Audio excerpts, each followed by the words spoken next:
O dia 2 de maio de 2023 entrará para sempre na história do direito angolano, pois entrava em funcionamento uma nova figura no direito processual penal angolano.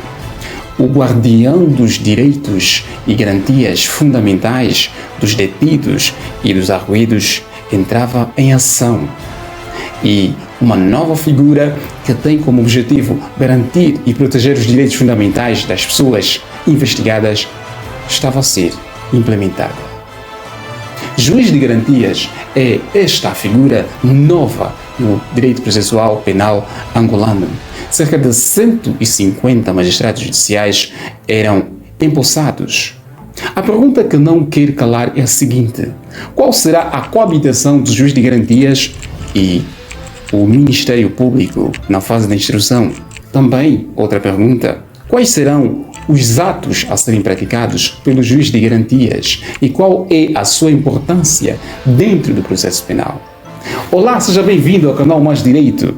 Eu sou Fernando Xicim e este canal aborda assuntos jurídicos de forma simples e objetiva. E neste vídeo irei apresentá-lo os atos a serem praticados pelo juiz de garantias, a sua importância dentro do processo penal e na realização da justiça. Primeiro, é necessário referir que a necessidade da reforma do direito angolano foi soberanamente expressa na Constituição de 2010, quando o legislador constituinte apresentou ao país novos princípios de proteção das pessoas e principalmente dos direitos do arguido dentro do processo penal. Assim, muitas leis não estavam ajustadas à nova realidade e já não eram aplicáveis às situações atuais. Foi assim que, no ano de 2020, o legislador ordinário aprovou o Código de Processo Penal, que trouxe consigo uma nova figura chamada de juiz de garantias. Apenas em 2023 foi implementada e, recentemente, entrou em funções esta figura importantíssima na realização da justiça. O juiz de garantias é uma figura que já vem sendo implementada nos outros países que têm como objetivo a realização da justiça, isto é, nos Estados democráticos de direito. E Angola não fugiu à regra. De acordo com o novo Código de Processo Penal, o juiz de garantias aparece em dois momentos no processo penal. Primeiro, durante a fase de instrução preparatória, como o órgão fiscalizador dos atos do Ministério Público. Segundo, na fase de instrução contraditória, como órgão dirigente, isto é, o órgão que preside a instrução contraditória no processo penal. E o que faz o juiz de garantias na fase de instrução preparatória? Primeiro precisamos lembrar que a fase de instrução preparatória é a fase embrionária do processo. Isto é, neste momento, procura-se primeiro provar a existência ou não de uma infração penal e a identificação dos seus presumíveis autores. No caso de ser identificada a prática de uma infração penal, é necessário identificar os presumíveis autores e o grau de responsabilidade que para cada um recai. E para tal é necessário recolher todas as informações ou todos os dados possíveis e neste ato de recolha de informações é necessário instaurar o processo de investigação criminal, que tem como objetivo o esclarecimento de atos criminosos.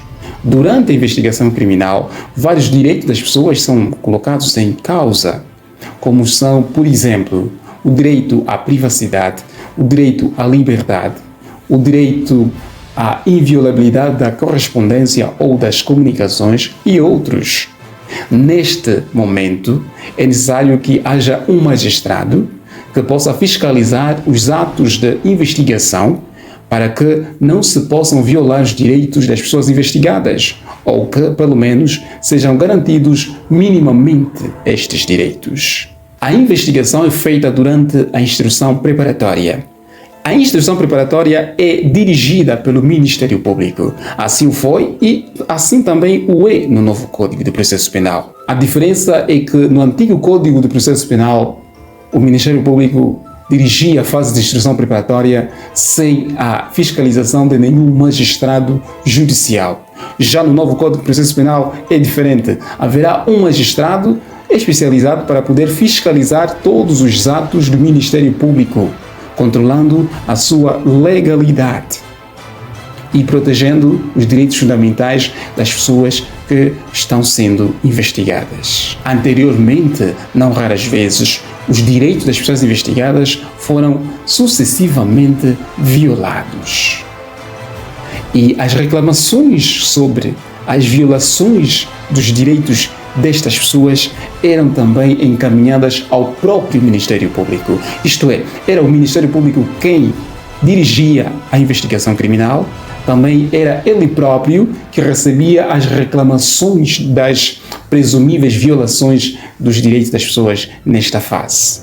Nota-se logo que havia uma concentração de poderes num único órgão. O Ministério Público era o dirigente da fase de instrução preparatória, também era o fiscalizador da legalidade da referida instrução.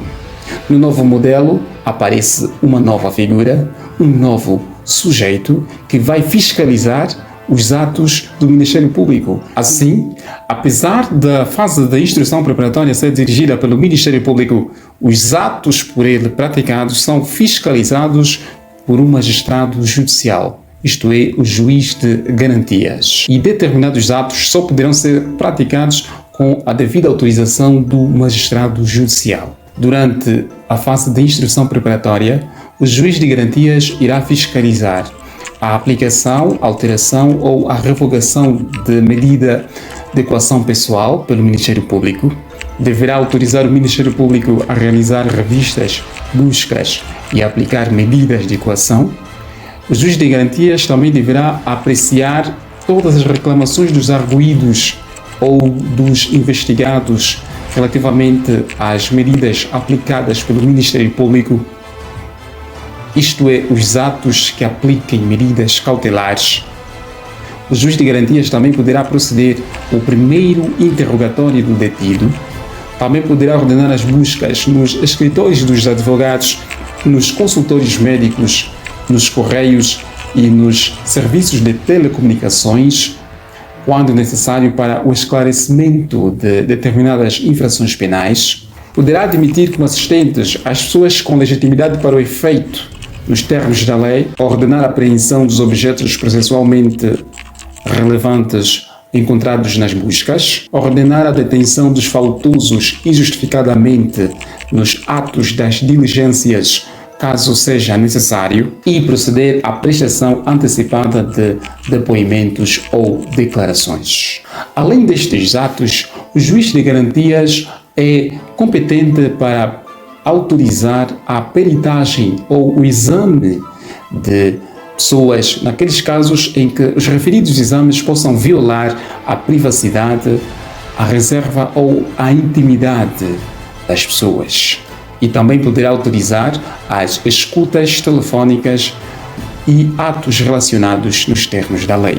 O que foi dito está regulado nos artigos 313 e 314, todos do Código de Processo Penal. É fácil notar que o juiz de garantias é o fiscalizador dos atos do Ministério Público e também é o órgão que autoriza determinados procedimentos na investigação criminal. E assim, desta maneira, melhor serão protegidos os direitos dos cidadãos durante a fase de investigação criminal e evitar-se-ão atropelos aos procedimentos legais estabelecidos no Código de Processo Penal. A instrução preparatória tem o prazo legal de 6 meses, caso haja arguido preso, e de 12 meses, caso não houver.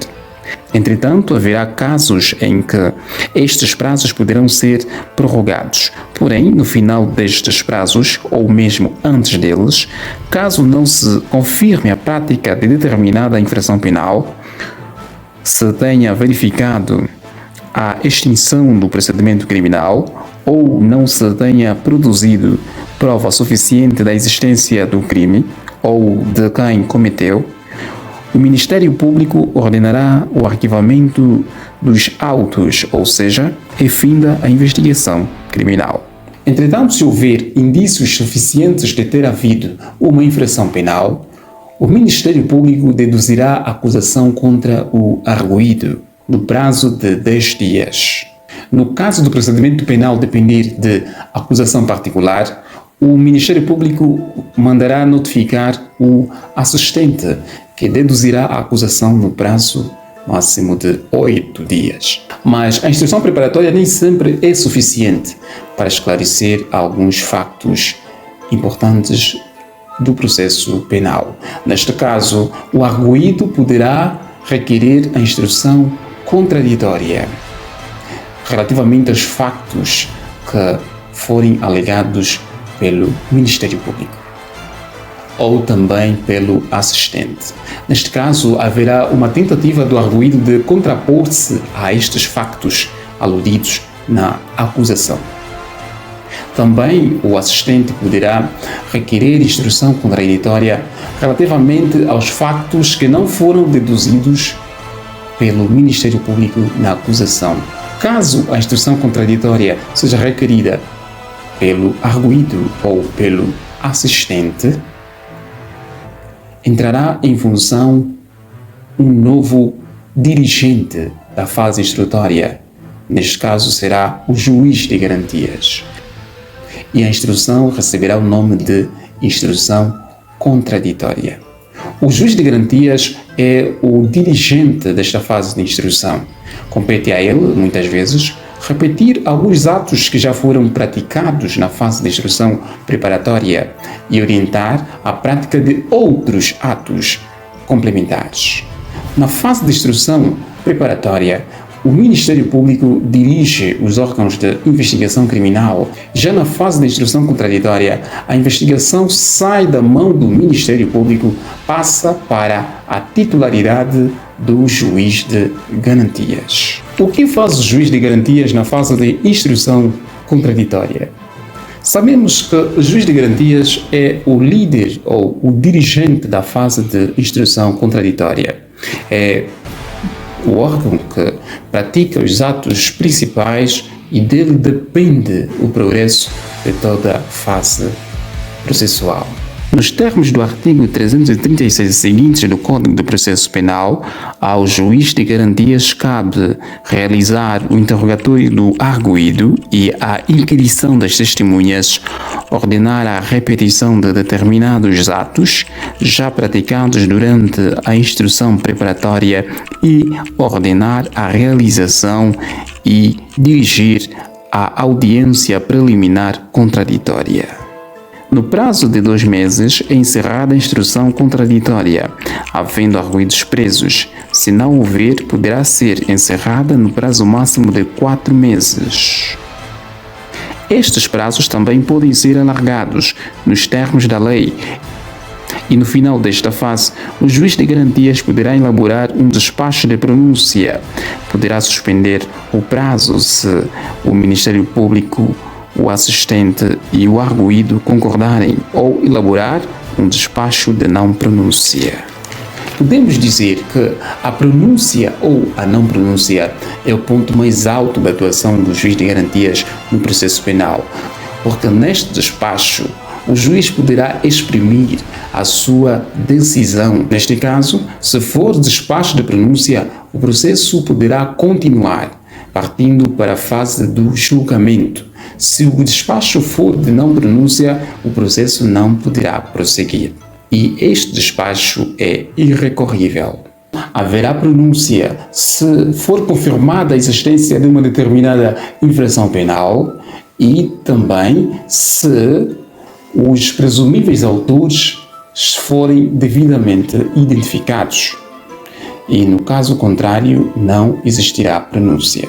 O papel do juiz de garantias no processo penal termina com a elaboração deste despacho, sendo ele de pronúncia ou de não pronúncia. Desta forma, se houver despacho de pronúncia, o processo passará às mãos de um novo juiz, que irá dirigir a fase de julgamento. notamos aqui a atuação de dois magistrados judiciais em diferentes fases do processo. Um na fase de instrução e outro na fase de julgamento. Assim, fará com que exista maior equidistância e também maior neutralidade e imparcialidade no processo penal, visto que o primeiro juiz irá atuar até o fim da instrução processual e o outro juiz irá atuar durante o julgamento e a ele caberá decidir. Antes era diferente. O mesmo juiz que atuava na fase de instrução era o mesmo que julgava. E muitas vezes o juiz sentia-se vinculado à pronúncia feita e raras vezes ele se contradizia na sentença. Já com a existência de diferentes juízes dentro do processo penal, isto será diferente. Cada juiz será especializado numa determinada fase do processo e a sua atuação será limitada apenas pelas competências e pelos atos que a ele cabem naquele referido momento do processo penal. E, por exemplo, se houver erros durante a fase de instrução preparatória, o juiz na fase de julgamento terá todo o rigor e terá toda a capacidade de poder corrigir e neutralizar todas as possíveis injustiças contra os arguidos ou contra a parte queixosa. Assim, antes da entrada em funções do juiz de garantias, havia uma espécie de concentração de poderes de instrução e de julgamento no mesmo juiz. Pode até dizer-se que o juiz que julgava a causa já estava contaminado com a fase instrutória do processo. Os benefícios da introdução do juiz de garantias no processo penal angolano é muito notável e facilmente podemos perceber que era uma figura que fazia falta e que finalmente foi instituída e que servirá muito para garantir os direitos fundamentais das pessoas que são sujeitas às investigações e que muitas vezes não foram muito bem protegidas antes da introdução desta figura. A natureza da relação entre o Ministério Público e o juiz de garantias é uma natureza de complementaridade, pois enquanto o Ministério Público pratica atos importantes para a descoberta da verdade, o juiz de garantias fiscaliza o cumprimento da lei e também protege as garantias fundamentais dos cidadãos, de modo que os seus direitos e garantias fundamentais não possam ser violados de forma arbitrária ou sistemática. Curta, compartilhe, inscreva-te no canal. Até o próximo vídeo. Estamos juntos!